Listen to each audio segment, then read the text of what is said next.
Hello दोस्तों, welcome to decode Indian. I know ये वाला लेक्चर बहुत पहले अपलोड हो जाना चाहिए था, लेकिन ये पहले अपलोड नहीं हो पाया। तो सबसे पहले तो सॉरी फॉर द डिले, बिल्कुल टाइम नहीं मिल पा रहा था। लेकिन आज के इस लेक्चर में हम अक्टूबर मंथ के सभी आरबीआई सर्कुलर्स को डिस्कस कर लेंगे। जो लोग नए हैं उनको मैं बता दूं कि अक्टूबर मंथ का कुछ आरबीआई सर्कुलर्स हमने ऑलरेडी डिस्कस कर लिया है पार्ट 1 में। तो अगर आपने वो वाला लेक्चर नहीं देखा है तो पहले आप वो लेक्चर देख लीजिए, उसके बाद आप इस लेक्चर को अटेंड कीजिए। इसके अलावा अगर आपको इस लेक्चर या फिर आने वाला जितना भी लेक्चर है उसका पीडीएफ चाहिए तो उसके लिए खास करके आप लोगों के लिए टेलीग्राम चैनल को क्रिएट कर दिया गया है। तो वहां से जाकर के आप पीडीएफ डाउनलोड कर सकते हैं, लिंक आपको डिस्क्रिप्शन बॉक्स में मिल जाएगा।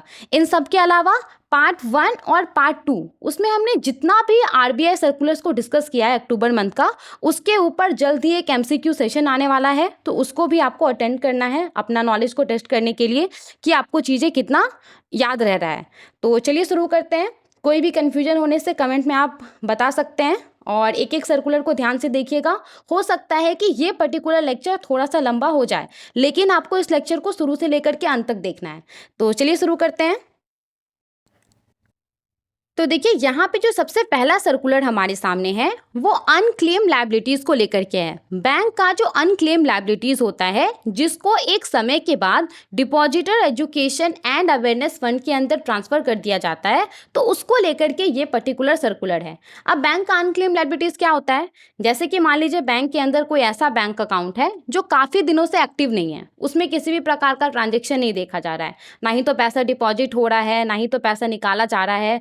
तो वैसा बैंक अकाउंट में जो भी पैसा रहता है उसको एक समय के बाद बैंक क्या करता है, depositor education and awareness fund के अंदर ट्रांसफर कर देता है।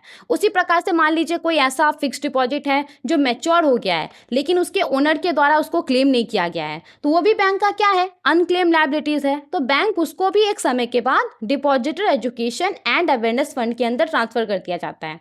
तो वैसा अनक्लेम लायबिलिटीज का फाइनेंशियल स्टेटमेंट के अंदर प्रेजेंटेशन को लेकर के ये पर्टिकुलर सर्कुलर है। सबसे पहले तो देखिए यहाँ पे जो depositor education and awareness fund है, इसको depositor education and awareness fund scheme 2014 के तहत इस्टेब्लिश किया गया है। अब इसका पर्पस क्या है? तो इसका पर्पस है डिपॉजिटर्स को बैंकिंग इंडस्ट्री के बारे में एजुकेट करना, उनके बीच में अवेयरनेस को प्रमोट करना। अब देखिए यहाँ पे एक इंपॉर्टेंट बात करने वाले हैं हम, तो थोड़ा सा यहाँ पे ध्यान दीजिएगा। देखिए होता क्या है, बैंक के अंदर वैसा अमाउंट जिसको कि 10 साल या 10 साल से ज़्यादा पीरियड तक क्लेम नहीं किया गया है, कोई ऐसा अमाउंट है जो कि अनक्लेम्ड है, 10 साल से ज़्यादा समय हो गया है, वो अनक्लेम्ड है, तो वैसा अमाउंट को बैंक क्या करता है, depositor education and awareness fund के अंदर ट्रांसफर कर देता है। क्लियर हो गया ये वाला पॉइंट? अब क्यों ये पैसा अनक्लेम्ड है, क्यों अलग अलग रीजन के वजह से लोगों के द्वारा क्लेम नहीं किया जाता है? एफडी मैच्योर हो गया है लेकिन उसको क्लेम नहीं किया जा रहा है। किसी व्यक्ति का मान लीजिए मृत्यु हो गया है और उस व्यक्ति का एक बैंक अकाउंट था एसबीआई के अंदर, लेकिन मृत्यु के बाद उसके फैमिली मेंबर को पता ही नहीं है उसके इस बैंक अकाउंट के बारे में। तो उसके फैमिली मेंबर को पता ही नहीं है तो फैमिली मेंबर कैसे पैसा क्लेम करेगा? तो इन सब रीजन की वजह से पैसा को क्लेम नहीं किया जाता है बहुत बार, और उस अमाउंट को बैंक क्या करता है, 10 साल या 10 साल से ज़्यादा पीरियड के बाद depositor education and awareness fund के अंदर ट्रांसफर कर देता है। अब हम आते हैं अपने सर्कुलर के ऊपर। अब आपको सर्कुलर आसानी से समझ में आ जाएगा। देखिए आरबीआई का जो financial statements presentation and disclosure direction 2021 है, उसके तहत जितना भी कमर्शियल बैंक है, कमर्शियल बैंकों के लिए ये अनिवार्य है कि वो उन सभी अनक्लेम लायबिलिटीज, अब यहाँ पे उन सभी अनक्लेम लायबिलिटीज का क्या मतलब है, वैसा अनक्लेम लायबिलिटीज जिसको कि बैंक के द्वारा depositor education and awareness fund के अंदर ट्रांसफर कर दिया गया है। तो आरबीआई के नियम के अनुसार जितना भी कमर्शियल बैंक है, सभी कमर्शियल बैंकों के लिए ये अनिवार्य है कि वो उन सभी अनक्लेम लायबिलिटीज को अपने फाइनेंशियल स्टेटमेंट के स्केड्यूल 12 कंटिंजेंट लायबिलिटीज के अंदर डिस्प्ले करे। फाइनेंशियल स्टेटमेंट के स्केड्यूल 12 कंटिंजेंट लायबिलिटीज के अंदर जो other items for which the bank is contingently liable, ये वाला पार्ट है, वहां पे डिस्प्ले करे। ये अभी नियम है। अब देखिए जिस प्रकार से कमर्शियल बैंकों के लिए नियम है कि वो उन सभी अनक्लेम लायबिलिटीज को अपने फाइनेंशियल स्टेटमेंट के अंदर डिस्प्ले करे, उसी प्रकार से यहाँ पे आरबीआई ने इस सर्कुलर के माध्यम से सभी कोऑपरेटिव बैंकों को कहा है कि अब कोऑपरेटिव बैंकों को भी उन सभी अनक्लेम लायबिलिटीज को अपने फाइनेंशियल स्टेटमेंट के कंटिंजेंट लायबिलिटीज अदर्स के अंदर डिस्प्ले करना होगा। तो सबसे पहला बात तो इस सर्कुलर में ये कहा गया है कि अब सभी कोऑपरेटिव बैंक्स को भी उन सभी अनक्लेम लायबिलिटीज को जिसको कि DEA फंड के अंदर ट्रांसफर किया गया है उसको वो अपने फाइनेंशियल स्टेटमेंट के कंटिंजेंट लायबिलिटीज अदर्स के अंदर डिस्प्ले करे। ये पॉइंट क्लियर हो गया। इसके अलावा देखिए यहाँ पे एक और बात कहा गया है बैंकों को फॉलो करने के लिए। यहाँ पे बैंक का मतलब क्या है, कोऑपरेटिव बैंक्स, और इसके यहाँ पे जो कमर्शियल बैंक है वो, तो यहाँ पे सभी बैंकों को कहा गया है कि फाइनेंशियल स्टेटमेंट में वैसा अनक्लेम लायबिलिटीज को डिस्प्ले करने के अलावा वो अपने डिस्क्लोजर में भी स्पेसिफाई करेंगे इसके बारे में। जैसे कि जो कमर्शियल बैंक है, कमर्शियल बैंक अपने डिस्क्लोजर में क्या स्पेसिफाई करेगा, कमर्शियल बैंक अपने डिस्क्लोजर में स्पेसिफाई करेगा कि वैसा अनक्लेम लायबिलिटीज को हमने फाइनेंशियल स्टेटमेंट के स्केड्यूल 12 कंटिंजेंट लायबिलिटीज के अंदर शो किया हुआ है। और कोऑपरेटिव बैंक्स अपने डिस्क्लोजर में ये स्पेसिफाई करेगा कि वैसा अनक्लेम लायबिलिटीज को हमने अपने फाइनेंशियल स्टेटमेंट के कंटिंजेंट लायबिलिटीज अदर्स के अंदर डिस्प्ले किया है। तो क्लियर हो गया ये वाला पॉइंट। ये 2 पॉइंट यहाँ पे कहा गया था। आगे देखते हैं। अब देखिए अगर हम बात करें एप्लीकेबिलिटी के बारे में, तो ये जो इंस्ट्रक्शंस हैं वो किसके ऊपर लागू होगा, कब लागू होगा, तो कमर्शियल बैंक और कोऑपरेटिव बैंक्स के द्वारा ये जो फाइनेंशियल ईयर हमारा चल रहा है, इस फाइनेंशियल ईयर के लिए जो फाइनेंशियल स्टेटमेंट तैयार किया जाएगा उसके ऊपर ये इंस्ट्रक्शन लागू होगा। और आने वाले दिनों में कमर्शियल और कोऑपरेटिव बैंक्स के द्वारा जो भी फाइनेंशियल स्टेटमेंट तैयार किया जाएगा उसके ऊपर ये लागू होगा। तो एप्लीकेबिलिटी के बारे में समझ में आ गया आपको। और इसके अलावा देखिए यहाँ पे ये जो पर्टिकुलर सर्कुलर है, इस सर्कुलर में जो भी इंस्ट्रक्शंस है उसके थ्रू ये माना जाएगा कि जो रिजर्व बैंक ऑफ इंडिया का financial statement presentation and disclosure direction है 2021 वो अब अपडेटेड है। तो ये हो गया सबसे पहला सर्कुलर हमारे पास। आई होप आपको सभी पॉइंट अच्छे से समझ में आ गया होगा। कहीं भी अगर कन्फ्यूजन आता है तो कमेंट करके आप हमें पूछ सकते हैं। तो चलिए आगे बढ़ते हैं और दूसरे सर्कुलर को देखते हैं।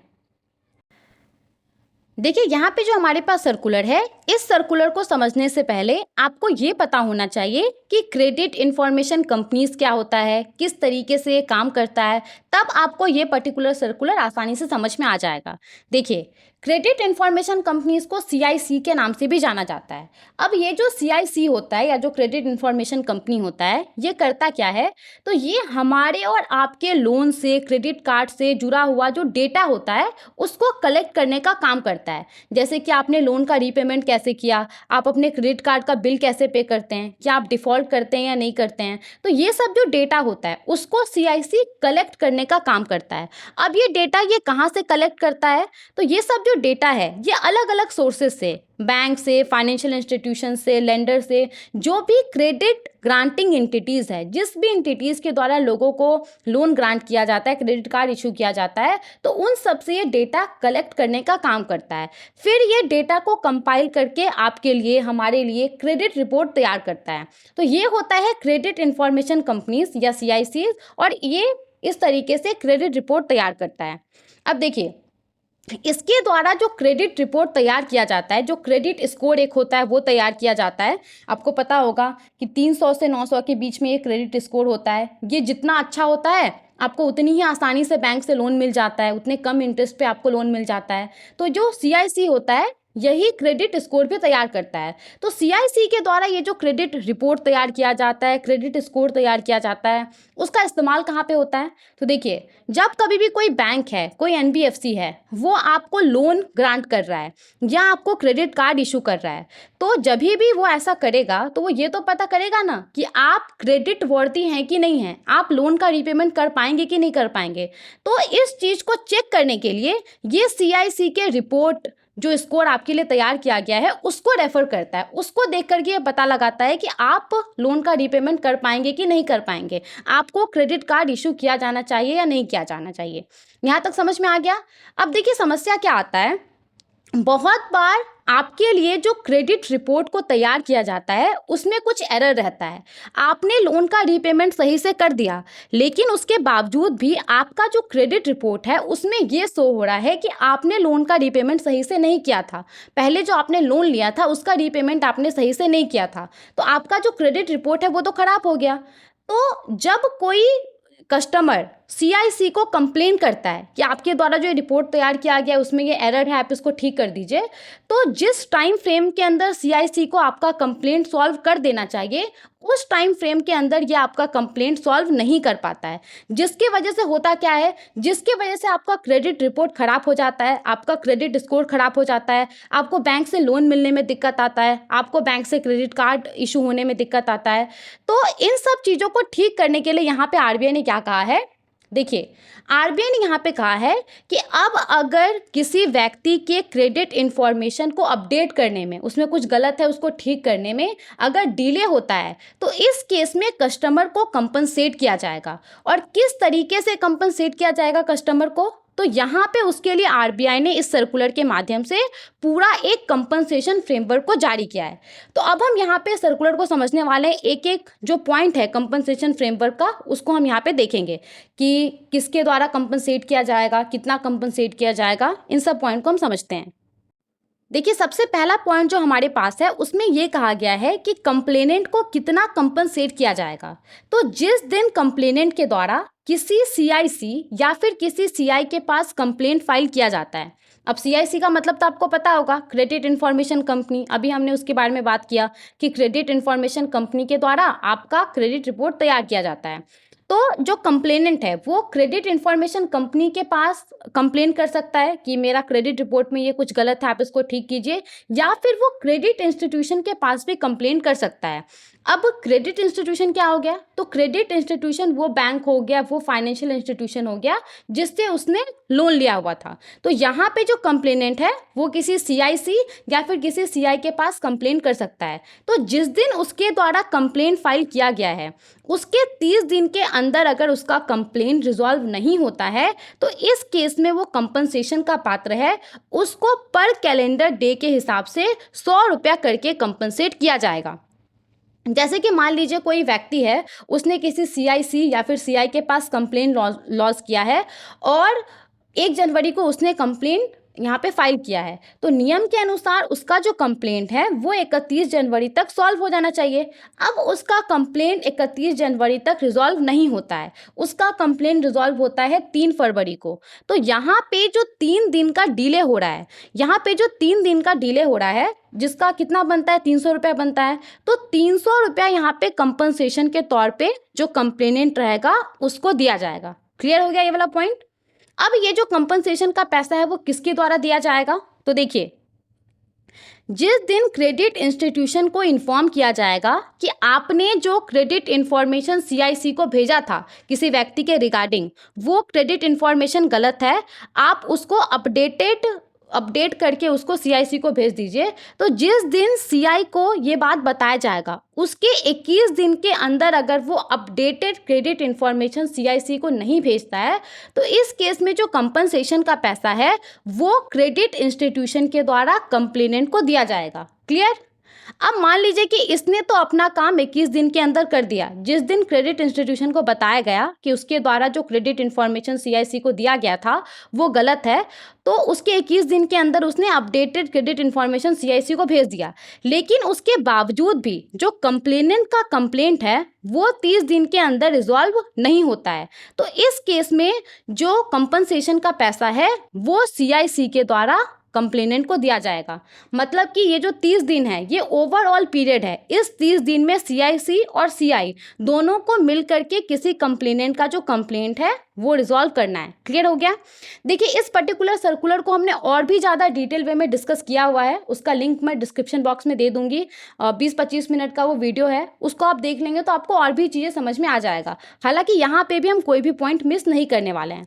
आई होप आपको यहाँ तक समझ में आ गया होगा कि 100 रुपया पर कैलेंडर डे के हिसाब से जो कंप्लेनेंट रहेगा उसको पे किया जाएगा डीले के लिए। और अगर 21 दिन के अंदर क्रेडिट इंस्टीट्यूशन अपना काम नहीं करता है तो इस केस में क्रेडिट इंस्टीट्यूशन के द्वारा कंपनसेशन का पैसा पे किया जाएगा। और अगर उसने अपना काम 21 दिन के अंदर कर दिया लेकिन फिर भी 30 दिन के अंदर कंप्लेनेंट का कंप्लेंट रिजॉल्व नहीं होता है तो इस केस में सीआईसी के द्वारा कंपनसेशन का पैसा पे किया जाएगा कंप्लेनेंट को। चलिए आगे बढ़ते हैं और दूसरे पॉइंट को देखते हैं। अब देखिए किस दिन माना जाएगा कि किसी कंप्लेनेंट का जो कंप्लेंट है वो रिजॉल्व हो गया है? तो जिस दिन कंप्लेनेंट के पोस्टल एड्रेस या ईमेल आईडी पे जो रेक्टिफाइड क्रेडिट इन्फॉर्मेशन रिपोर्ट है, जो उसका गलत क्रेडिट इन्फॉर्मेशन रिपोर्ट था जिसके लिए उसने कंप्लेंट किया था, तो जिस दिन उसने कंप्लेन किया था, कंप्लेन कर दिया उसने, अब जिस दिन सही सही क्रेडिट इन्फॉर्मेशन रिपोर्ट उसके पोस्टल एड्रेस पे या ईमेल आईडी पे भेज दिया जाएगा, उस दिन को क्या माना जाएगा कि उस दिन उस व्यक्ति का जो कंप्लेंट है वो रिजॉल्व हो गया है। ये वाला पॉइंट भी क्लियर हो गया। अब देखिए कंपनसेशन का जो पैसा है, अब जैसे कि मान लीजिए उस केस में हमने क्या बात किया था कि 31 जनवरी को उसका जो कंप्लेंट है वो रिजॉल्व हो जाना चाहिए था, लेकिन उसका कंप्लेंट 3 फरवरी को रिजॉल्व हुआ। तो यहाँ पे जो कंप्लेनेंट है उसको 300 रुपये कंपनसेशन का दिया जाएगा। तो यहाँ पे जो कंपनसेशन का अमाउंट है वो किस तरीके से दिया जाएगा? तो देखिए जिस दिन कंप्लेनेंट का कंप्लेन रिजॉल्व होता है उसके 5 दिन के अंदर उसके बैंक अकाउंट में जो कंपनसेशन अमाउंट है वो क्रेडिट कर दिया जाएगा। अब मान लीजिए कि कोई क्रेडिट इन्फॉर्मेशन कंपनी है, कोई क्रेडिट इंस्टीट्यूशन है जो कि कंपनसेशन का पैसा देने से मना करता है और रीज़न भी नहीं बताता है कि क्यों किसी व्यक्ति को कंपनसेशन का पैसा नहीं दिया जाएगा। तो इस केस में जो कंप्लेनेंट है वो आरबीआई का जो reserve bank integrated ombudsman scheme 2021 के तहत जो आरबीआई ओम्बुड्समैन है उसको ये अप्रोच कर सकता है। अब मान लीजिए कि किसी कंप्लेनेंट को किसी ऐसे क्रेडिट इंस्टीट्यूशन के द्वारा कंपनसेशन का पैसा देने से मना किया जा रहा है जो कि आरबीआई के ओम्बुड्समैन स्कीम के तहत कवर ही नहीं होता है। कोई ऐसा फाइनेंशियल इंस्टीट्यूशन है जो कि आरबीआई के ओम्बुड्समैन स्कीम के तहत कवर ही नहीं होता है। तो इस केस में वो किसके पास कंप्लेन करेगा? तो इस केस में वो आरबीआई का जो consumer education and protection cell है सीईपीसी, वहाँ पे ये अप्रोच कर सकता है कि उसको गलत तरीके से कंपनसेशन का पैसा देने से मना किया जा रहा है। तो ये सारा बात इस पर्टिकुलर कंपनसेशन फ्रेमवर्क के तहत कहा गया है। आई होप आपको समझ में आ गया होगा। अगर आपको कहीं पे समझ में नहीं आ रहा है तो आप एक काम कर सकते हैं, आप उसको दोबारा एक बार सुन लीजिए। अगर आपको फिर भी समझ में नहीं आता है तो आप हमें कमेंट करके बताइए, हम उसका रिप्लाई ज़रूर करेंगे। अब देखिए यहाँ पे जो भी हमने इंस्ट्रक्शंस का बात किया, ये जो पूरा कंपनसेशन फ्रेमवर्क है वो कब से लागू हो जाएगा? तो जिस डेट को ये सर्कुलर इशू हुआ है उसके 6 महीने के बाद ये जो कंपनसेशन फ्रेमवर्क है वो प्रभावी हो जाएगा। एप्लीकेबिलिटी का अगर हम बात करें तो ये जो पर्टिकुलर कंपनसेशन फ्रेमवर्क है वो जितना भी कमर्शियल बैंक है, कोऑपरेटिव बैंक है, एनबीएफसी है, ऑल इंडिया फाइनेंशियल इंस्टीट्यूशन है, एसेट रिकंस्ट्रक्शन कंपनीज है, क्रेडिट इंफॉर्मेशन कंपनीज है, इन सब के ऊपर ये कंपनसेशन फ्रेमवर्क जो है वो एप्लीकेबल होगा। आई होप आपको समझ में आ गया होगा। चलिए आगे बढ़ते हैं और अपने दूसरे सर्कुलर को देखते हैं। देखिए यहाँ पे हमारे पास जो सर्कुलर है ये सर्कुलर भी credit information companies, credit institution और जो क्रेडिट इंफॉर्मेशन रिपोर्ट होता है उसको लेकर के है। ये बहुत ही इंपॉर्टेंट सर्कुलर है तो उसको ध्यान से समझिएगा। देखिए अभी क्या होता है, अभी अगर आप किसी बैंक से मान लीजिए लोन लेने के लिए जाते हैं, किसी भी अगर आप क्रेडिट इंस्टीट्यूशन से लोन लेने के लिए जाते हैं तो वो कैसे चेक करता है कि आपको लोन देना चाहिए कि नहीं देना चाहिए? आपका जो क्रेडिट इंफॉर्मेशन रिपोर्ट रहता है उसके जरिए वो चेक करता है कि आपको लोन देना चाहिए कि लोन नहीं देना चाहिए, आप लोन का रिपेमेंट करने के लिए कैपेबल हैं कि नहीं हैं। तो यहाँ पे जब कभी भी आप किसी बैंक से, एनबीएफसी से लोन लेने के लिए जाते हैं तो वो आपका क्रेडिट इन्फॉर्मेशन रिपोर्ट देखता है और उसके पास ये क्रेडिट इन्फॉर्मेशन रिपोर्ट कैसे आता है? तो उसके पास ये क्रेडिट इन्फॉर्मेशन रिपोर्ट सीआईसी के थ्रू आता है, क्रेडिट इन्फॉर्मेशन कंपनी के थ्रू आता है। अब देखिए कहा क्या जा रहा है इस सर्कुलर में कि जब कभी भी कोई भी क्रेडिट इंस्टीट्यूशन किसी सीआईसी के जरिए आपका क्रेडिट इन्फॉर्मेशन रिपोर्ट चेक करेगा तो इसके बारे में आपको अलर्ट भेजा जाएगा। आपको एसएमएस के थ्रू, ईमेल के थ्रू आपको बताया जाएगा कि आपका जो क्रेडिट इन्फॉर्मेशन रिपोर्ट है वो इस पर्टिकुलर क्रेडिट इंस्टीट्यूशन के द्वारा चेक किया जा रहा है। ये आपको अलर्ट भेजा जाएगा एसएमएस के थ्रू, ईमेल के थ्रू। समझ में आ गया ये वाला पॉइंट? अब देखिए बहुत बार क्या होता है, जिस भी क्रेडिट इंस्टीट्यूशन से आपने लोन लिया होता है तो आप मान लीजिए कि लोन का रीपेमेंट कर रहे हैं ईएमआई के तौर पे, ईएमआई के थ्रू आप अपना लोन का रीपेमेंट कर रहे हैं और किसी ईएमआई के ऊपर आपने डिफ़ॉल्ट कर दिया या फिर जिस दिन आपको ईएमआई पे करना है उसके कुछ दिन के बाद आपने ईएमआई पे किया, तो ये सब जो जानकारी होता है क्रेडिट इंस्टीट्यूशन के पास कि आपने डिफ़ॉल्ट किया है, आपने जिस दिन आपको ईएमआई पे करना था उसके कुछ दिन के बाद आपने ईएमआई पे किया है, तो ये सब जानकारी क्रेडिट इंस्टीट्यूशन सीआईसी को सबमिट कर देता है। अब यहाँ पे सर्कुलर में क्या कहा गया है, सर्कुलर में कहा गया है कि अब जब कभी भी credit institution default, days pass due से जुड़ा हुआ जानकारी किसी सीआईसी को सबमिट करेगा तो इसके बारे में भी आपको अलर्ट भेजा जाएगा एसएमएस या ईमेल के थ्रू। समझ में आ गया ये वाला भी पॉइंट।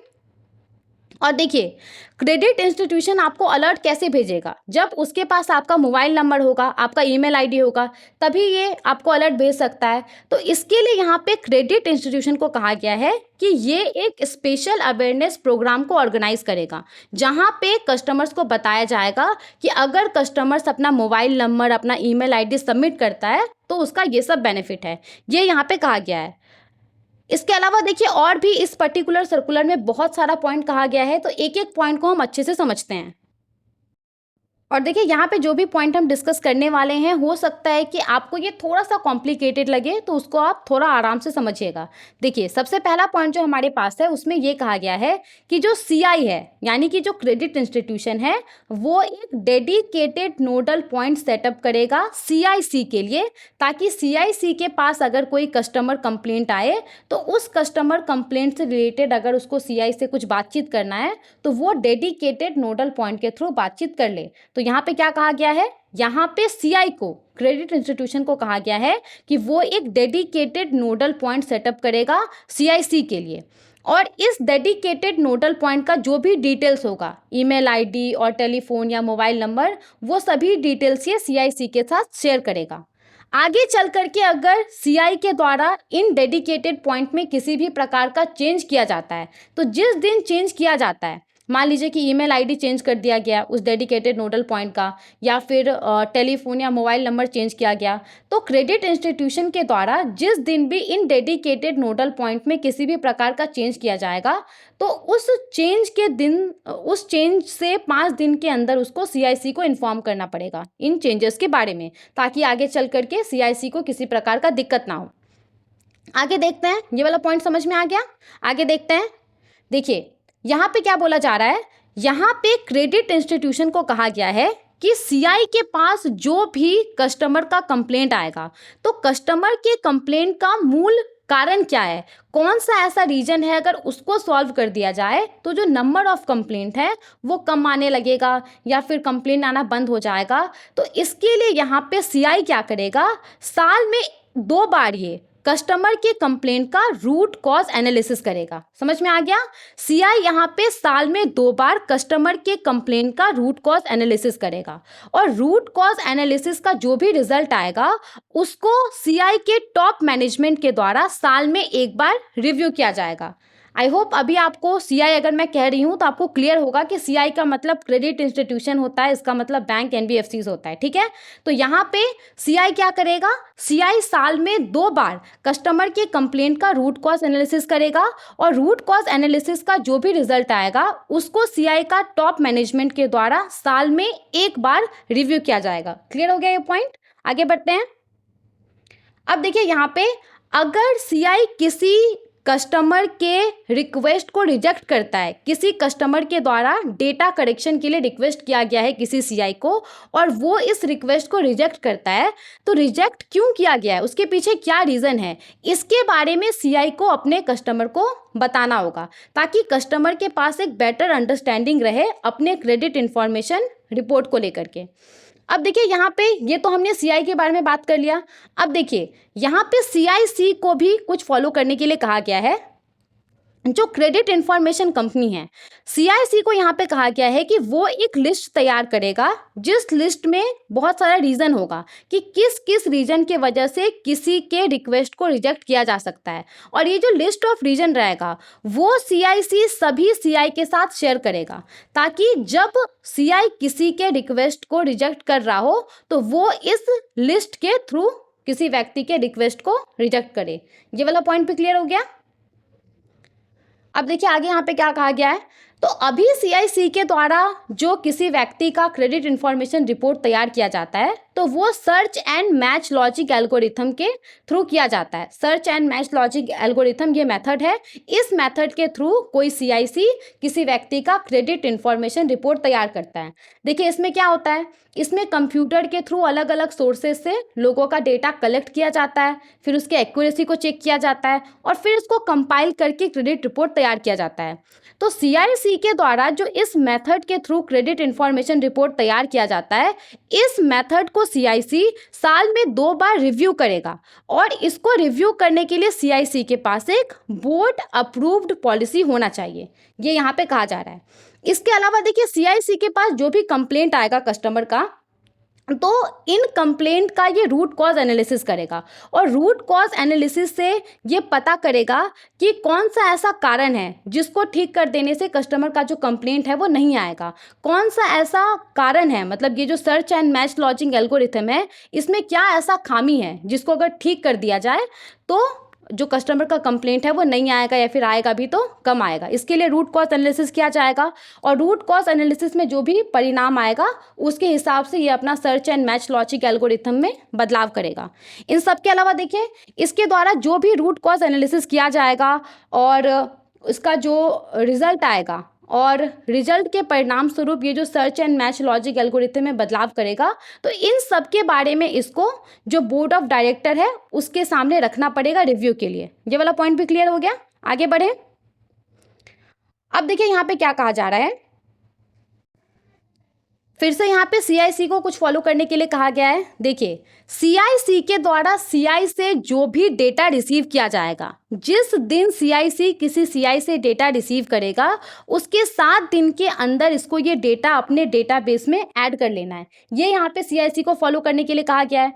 अब देखिए बहुत बार क्या होता है कि सीआईसी जो सीआई से डेटा रिसीव करता है इसको ये रिजेक्ट कर देता है, मतलब कि एक्सेप्ट नहीं करता है। अब इसके पीछे रीज़न क्या है, तो बहुत बार क्या होता है कि जो क्रेडिट इंस्टीट्यूशन है जो कि क्रेडिट इंफॉर्मेशन कंपनी को डेटा देता है वो इनकम्प्लीट होता है या फिर इनएक्यूरेट होता है। तो इन सब रीजन के वजह से सीआईसी क्या करता है, डेटा को रिजेक्ट कर देता है। अब यहाँ पे जब सीआई के द्वारा जो डेटा दिया गया है उसको रिजेक्ट करेगा तो उसके बारे में भी इसको सीआई को बताना पड़ेगा। जिस दिन उसने डेटा रिसीव किया और उसने डेटा रिजेक्ट कर दिया, उसने डेटा एक्सेप्ट नहीं किया, तो उसके 7 दिन के अंदर सीआई को बताना पड़ेगा कि क्यों डेटा रिजेक्ट किया गया है, ये इनकम्प्लीट है, ये इनएक्यूरेट है, ये सब रीज़न बताना पड़ेगा। आगे बढ़ते हैं।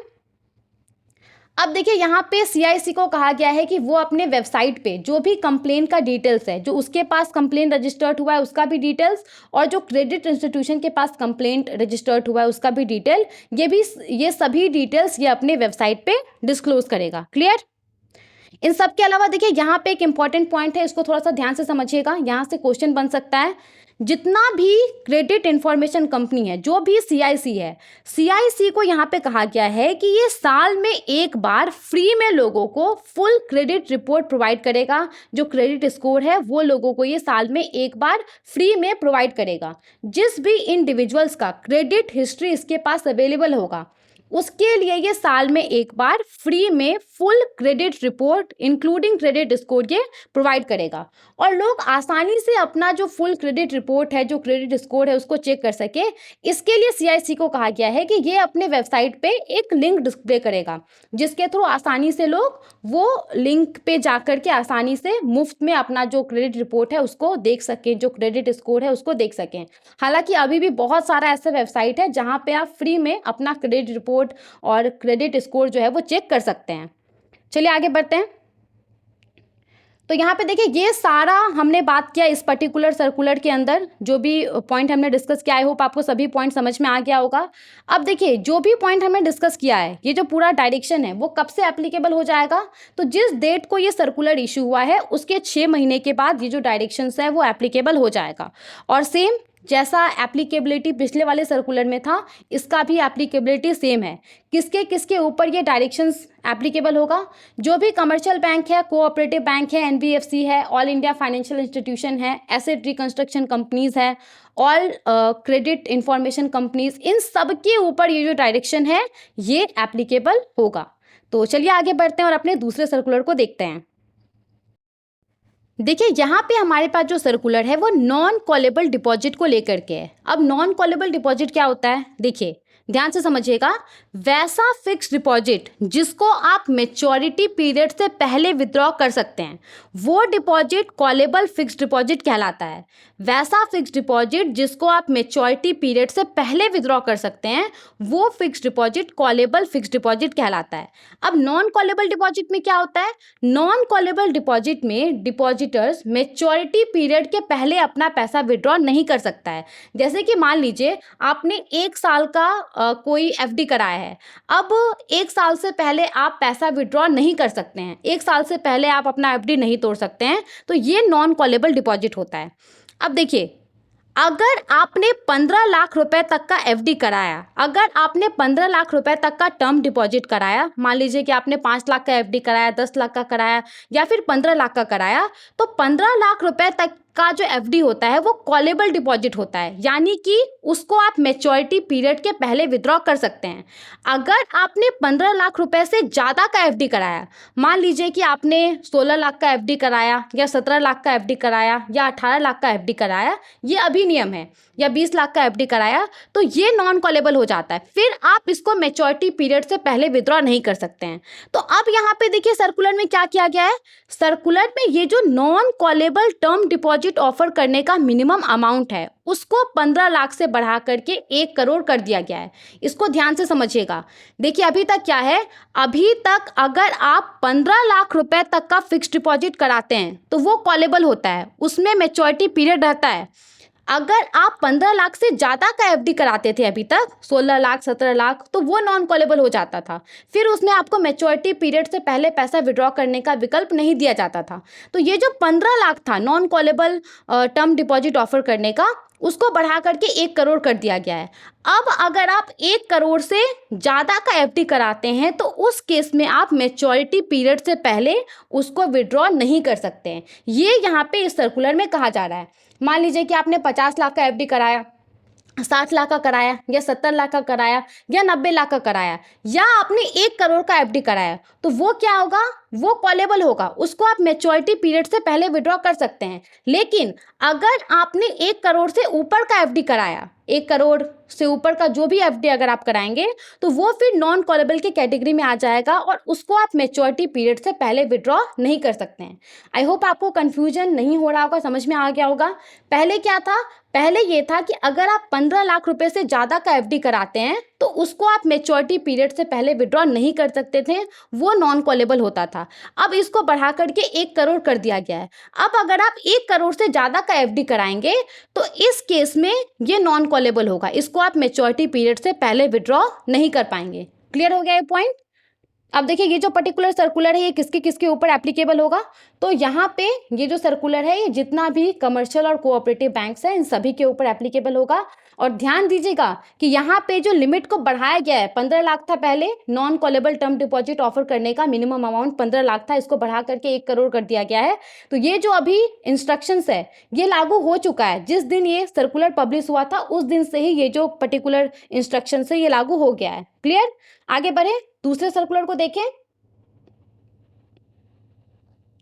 देखिए यहाँ पे अब जो हमारे पास सर्कुलर है ये बल्क डिपॉजिट को लेकर के है। रीजनल रूरल बैंक्स के अंदर कब कोई डिपॉजिट बल्क डिपॉजिट कहलाएगा, इसको लेकर के ये सर्कुलर है। सबसे पहले तो देखिए जो बल्क डिपॉजिट का डेफिनेशन है वो स्केड्यूल कमर्शियल बैंक और स्मॉल फाइनेंस बैंक के लिए अलग है, और रीजनल रूरल बैंक के लिए जो आरआरबीज है उसके लिए डेफिनेशन अलग है। अगर हम बात करें स्केड्यूल कमर्शियल बैंक और स्मॉल फाइनेंस बैंक के बारे में, तो अगर कोई व्यक्ति है, कोई एंटिटी है जो कि स्केड्यूल कमर्शियल बैंक और स्मॉल फाइनेंस बैंक में 2 करोड़ या फिर 2 करोड़ से ज़्यादा का एफडी कराता है, तो इस केस में ये क्या कहलाता है, ये बल्क डिपॉजिट कहलाता है। फिर से मैं एक बार रिपीट कर रही हूँ उसको।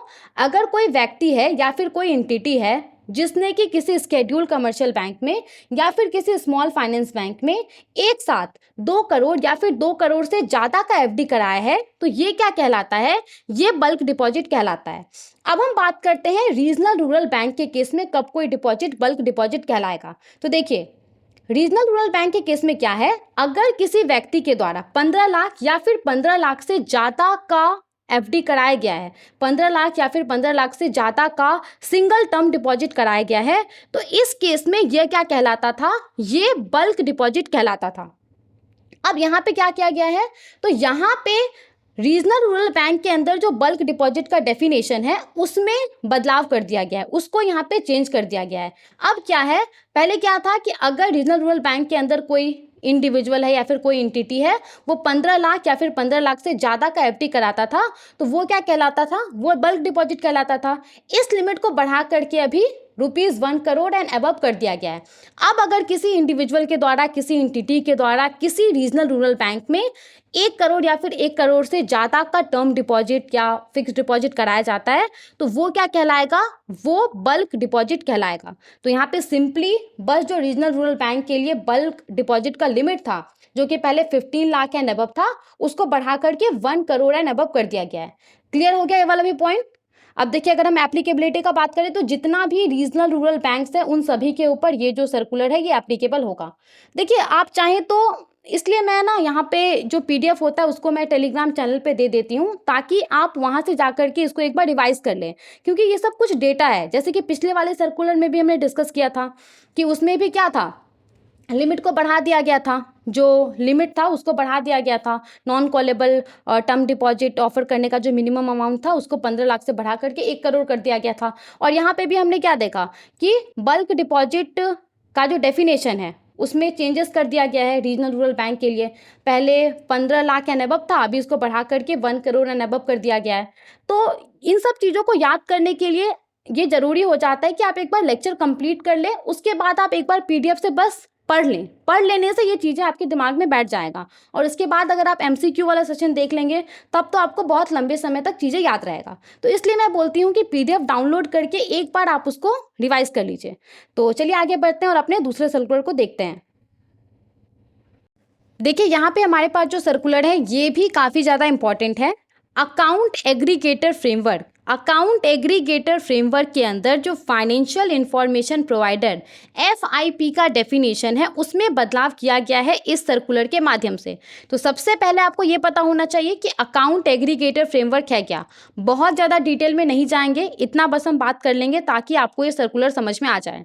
देखिए, अकाउंट एग्रीगेटर फ्रेमवर्क एक डेटा शेयरिंग सिस्टम है। यहाँ पे क्या किया जाता है, यहाँ पे आसान तरीके से लोगों का जो फाइनेंशियल डेटा होता है वो अलग अलग पार्टी के साथ शेयर किया जाता है। अब फाइनेंशियल डेटा का मतलब क्या है, फाइनेंशियल डेटा का मतलब है आपके लोन से जुड़ा हुआ डेटा, आपके सेविंग्स अकाउंट, आपके फिक्स्ड डिपॉजिट, आपके इंश्योरेंस, आपके पेंशन, इन सब से जुड़ा हुआ जो डेटा है वो डेटा अकाउंट एग्रीगेटर फ्रेमवर्क के अंदर अलग अलग पार्टी के साथ आसान तरीके से शेयर किया जाता है। समझ में आ गया अकाउंट एग्रीगेटर फ्रेमवर्क है क्या। अब ध्यान से समझिएगा, अकाउंट एग्रीगेटर फ्रेमवर्क के अंदर 3 पार्टीज है, आप कह सकते हैं 3 पिलर है। अकाउंट एग्रीगेटर पहला, दूसरा फाइनेंशियल इंफॉर्मेशन यूजर, और तीसरा है फाइनेंशियल इंफॉर्मेशन प्रोवाइडर। आपको नाम से भी समझ में आ जाएगा कि तीनों का क्या अलग अलग काम है। देखिए, सबसे पहले अगर हम बात करें अकाउंट एग्रीगेटर के बारे में, तो अकाउंट एग्रीगेटर एक नए तरह का एनबीएफसी है। इसको आरबीआई के द्वारा अप्रूव किया जाता है कि ये एज अ अकाउंट एग्रीगेटर काम कर सकता है। अब ये करता क्या है उसको ध्यान से समझिए। अकाउंट एग्रीगेटर अलग अलग फाइनेंशियल इंस्टीट्यूशन से, जिसको कि यहाँ पे फाइनेंशियल इंफॉर्मेशन प्रोवाइडर कहा गया है, जैसे कि बैंक हो गया, एनबीएफसी हो गया, म्यूचुअल फंड, इंश्योरेंस कंपनी, तो अकाउंट एग्रीगेटर अलग अलग फाइनेंशियल इंफॉर्मेशन प्रोवाइडर से जिसके पास लोगों का फाइनेंशियल डेटा होता है उससे ये डेटा कलेक्ट करने का काम करता है, और फिर ये डेटा फाइनेंशियल इंफॉर्मेशन यूजर के साथ शेयर करने का काम करता है। अब फाइनेंशियल इंफॉर्मेशन यूजर क्या हो गया, जैसे कि मान लीजिए कोई बैंक है, आप बैंक से लोन लेने के लिए गए। अब आप बैंक से लोन लेने के लिए गए तो बैंक को आपका पूरा फाइनेंशियल डेटा देखना है, तो यहाँ पे वो बैंक क्या हो गया, वो बैंक फाइनेंशियल इंफॉर्मेशन यूजर हो गया।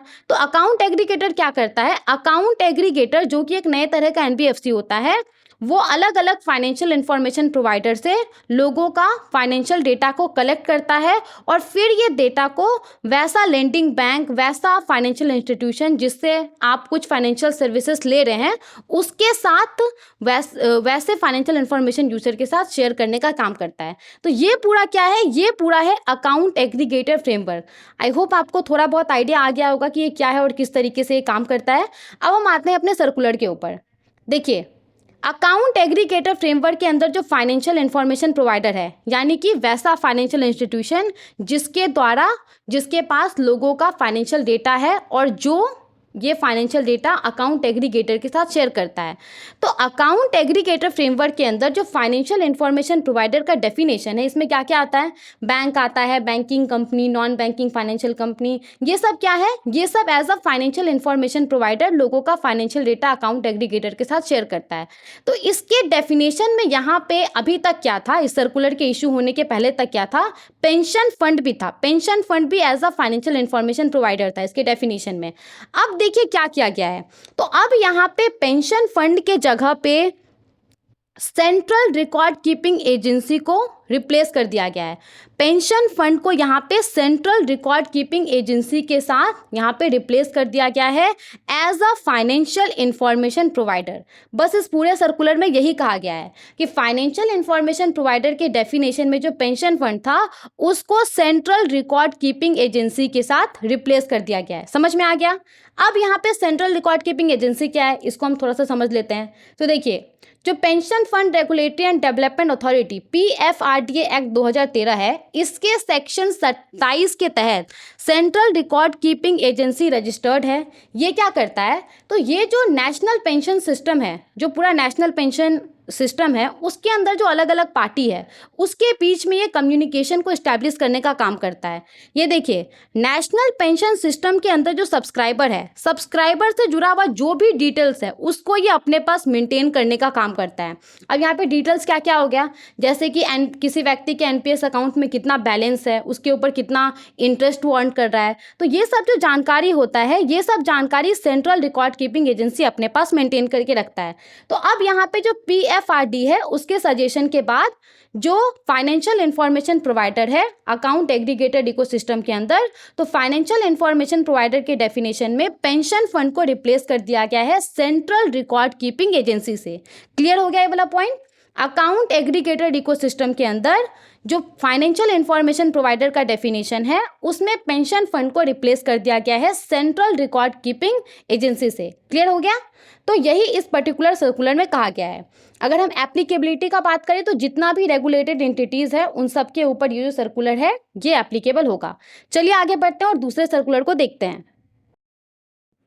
देखिए, अब यहाँ पे हमारे पास जो सर्कुलर है ये भी अकाउंट एग्रीगेटर इकोसिस्टम को लेकर के है। अब अकाउंट एग्रीगेटर इकोसिस्टम के बारे में हमने पिछले वाले सर्कुलर में भी बात कर लिया था, तो अब आपको ये सर्कुलर भी आसानी से समझ में आ जाएगा। देखिए इसमें क्या कहा जा रहा है।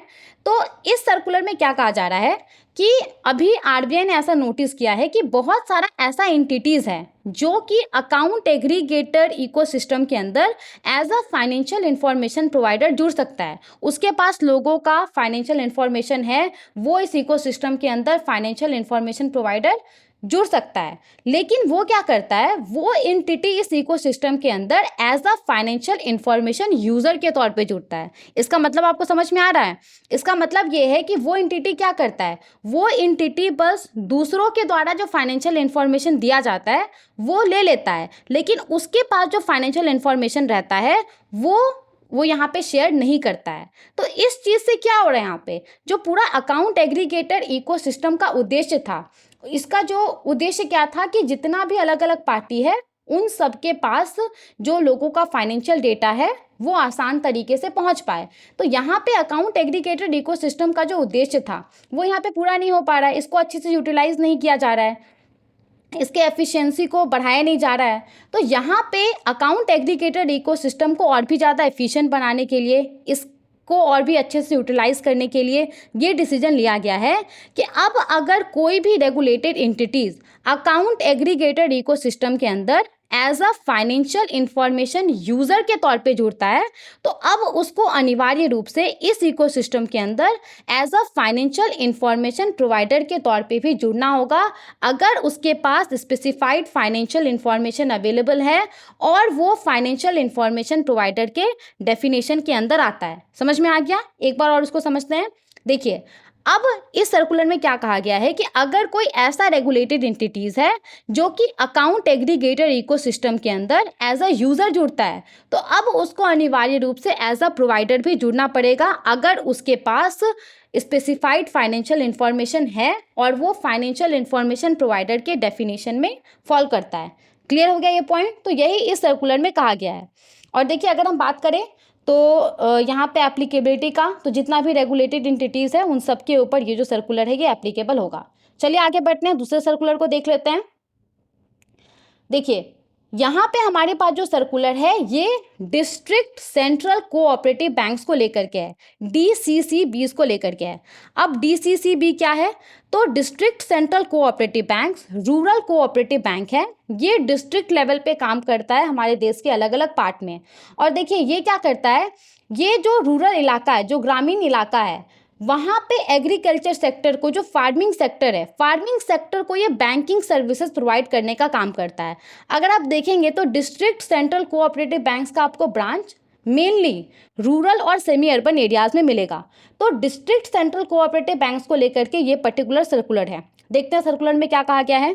देखिए अभी क्या है, अभी कोई भी अगर डिस्ट्रिक्ट सेंट्रल कोऑपरेटिव बैंक है, उसको अगर अपना कोई नया ब्रांच ओपन करना है, कहीं पे अपना ATM सेटअप करना है, या फिर उसका कोई ऑफिस है, उस ऑफिस का लोकेशन वो एक जगह से दूसरी जगह शिफ्ट करना चाहता है, तो इन सब चीज़ों के लिए DCCBs को RBI से अप्रूवल लेना पड़ता है। अप्रूवल लेने के बाद वो ये सब कर सकता है।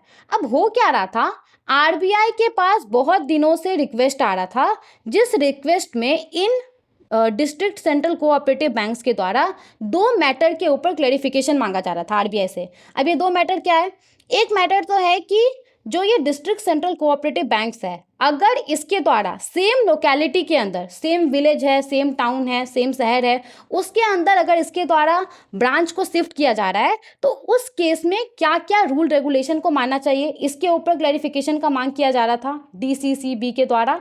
और यहाँ पे अगर ये कोई अपना अनरेम्यूनरेटिव ब्रांचेस है, कोई ऐसा ब्रांच है जो कि प्रॉफिटेबल नहीं है, उसको क्लोज करना चाहते हैं, तो इस केस में इनके द्वारा क्या रूल एंड रेगुलेशन को मानना चाहिए। तो इन दोनों मुद्दों के ऊपर डिस्ट्रिक्ट सेंट्रल कोऑपरेटिव बैंक्स के द्वारा RBI से क्लैरिफिकेशन मांगा जा रहा था।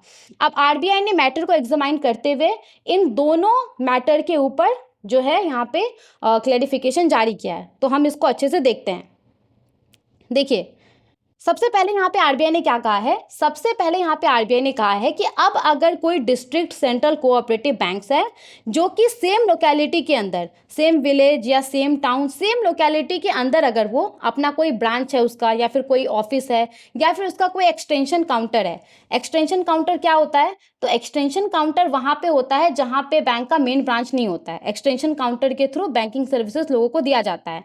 तो RBI ने क्या कहा है, RBI ने कहा है कि अब अगर कोई डिस्ट्रिक्ट सेंट्रल कोऑपरेटिव बैंक्स है जो कि सेम लोकेलिटी के अंदर, सेम विलेज या सेम टाउन के अंदर अगर वो अपना कोई ब्रांच या कोई ऑफिस या फिर कोई एक्सटेंशन काउंटर को शिफ्ट करना चाहता है, एक जगह से दूसरे जगह करना चाहता है सेम ही लोकेलिटी के अंदर, तो इस चीज के लिए इसको RBI से प्रायर परमिशन लेने का जरूरत नहीं है। ये यहाँ पे सबसे पहले तो RBI ने क्लेरिफाई किया है। समझ में आ गया पहला पॉइंट। इसके अलावा यहाँ पे देखिए, जब भी कोई DCCB है जो कि अपना ब्रांच को शिफ्ट करना चाहता है, तो उसके लिए RBI ने कहा है कि इनको कुछ कुछ चीज़ों को इंश्योर करना पड़ेगा। अब ये कुछ कुछ चीज़ क्या है, तो यहाँ पे क्या बोला गया है, देखिए कि ब्रांच को शिफ्ट करने का जो डिसीजन होगा वो बोर्ड का होना चाहिए। ब्रांच को शिफ्ट करने का डिसीजन जो है वो रजिस्ट्रार ऑफ कोऑपरेटिव सोसाइटीज़ के द्वारा अप्रूव्ड होना चाहिए। इसके बाद ब्रांच को शिफ्ट करने के 2 महीना पहले जो ब्रांच का कस्टमर्स होगा उसको इन्फॉर्म करना पड़ेगा इसके बारे में कि ब्रांच को शिफ्ट किया जा रहा है, ताकि आगे चल करके कस्टमर्स को किसी भी प्रकार का दिक्कत ना हो।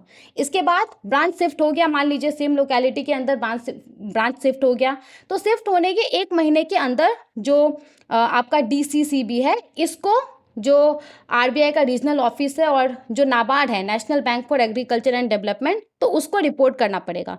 इसके बाद और क्या कहा गया है, अब देखिए अगर कोई डिस्ट्रिक्ट सेंट्रल कोऑपरेटिव बैंक्स है जिसने कि अपना ब्रांच शिफ्ट कर दिया, तो जिस भी ब्रांच को इसने शिफ्ट किया है तो उसका जो ओरिजिनल ब्रांच का लाइसेंस है वो इसको आरबीआई के रीजनल ऑफिस में जमा करना पड़ेगा, ताकि जो ब्रांच लाइसेंस में चेंजेस आए हैं उसको रिकॉर्ड किया जा सके।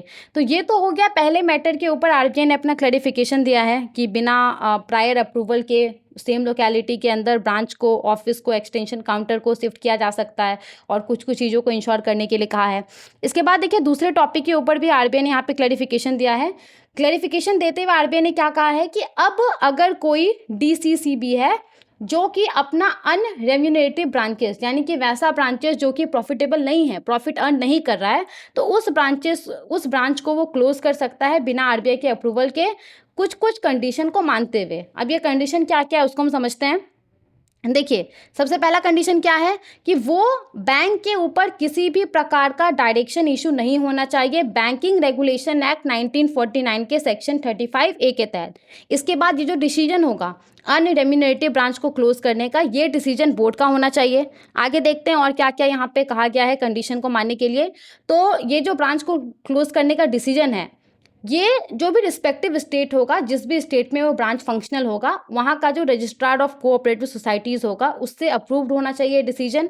इन सब के अलावा देखिए ब्रांच के क्लोज होने के 2 महीने पहले जो भी एग्जिस्टिंग डिपॉजिटर्स है, जो भी ब्रांच का क्लाइंट है, उसको इन्फॉर्म करना होगा। कैसे इन्फॉर्म करना होगा? तो 2 तरीके से। एक तो प्रेस रिलीज के थ्रू, वहाँ का जो लोकल लीडिंग न्यूज़पेपर होगा वहाँ पे प्रेस रिलीज के थ्रू इसके बारे में बताया जाएगा, और दूसरा डायरेक्ट कम्युनिकेशन के थ्रू उसको बताया जाएगा कि 2 महीने के बाद जो है ये पर्टिकुलर ब्रांच ये क्लोज हो जाएगा। जो भी डिपॉजिटर्स है, जो भी ब्रांच का क्लाइंट है, उसको इन्फॉर्म करना पड़ेगा।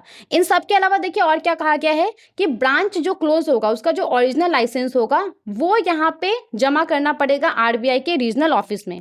इन सब के अलावा जिस भी बिल्डिंग में ब्रांच फंक्शनल होगा, जो प्रीमिसेस होगा, उसको सेल किया जाएगा, ब्रांच के क्लोज करने के बाद ट्रांसफ़र किया जाएगा। जो भी डिटेल्स होगा प्रीमिसेस डिस्पोजल का, वो डिटेल्स यहाँ पे आरबीआई रीजनल ऑफिस, नाबार्ड और जो रजिस्ट्रार ऑफ कोऑपरेटिव सोसाइटीज़ है उसको रिपोर्ट करना पड़ेगा। तो ये यहाँ पे सेकेंड मैटर के ऊपर आरबीआई ने ये पूरा क्लैरिफिकेशन दिया है। अगर हम बात करें कि ये जो गाइडलाइंस है वो कब से एप्लीकेबल होगा, तो इस सर्कुलर के इशू होने के साथ ही ये जो पूरा गाइडलाइंस है ये एप्लीकेबल हो गया है। और अगर हम बात करें किसके ऊपर एप्लीकेबल होगा, तो ये तो अभी तक आपको समझ में आ ही गया होगा, जितना भी डिस्ट्रिक्ट सेंट्रल कोऑपरेटिव बैंक्स हैं उन सब के ऊपर ये जो गाइडलाइंस है ये एप्लीकेबल होगा।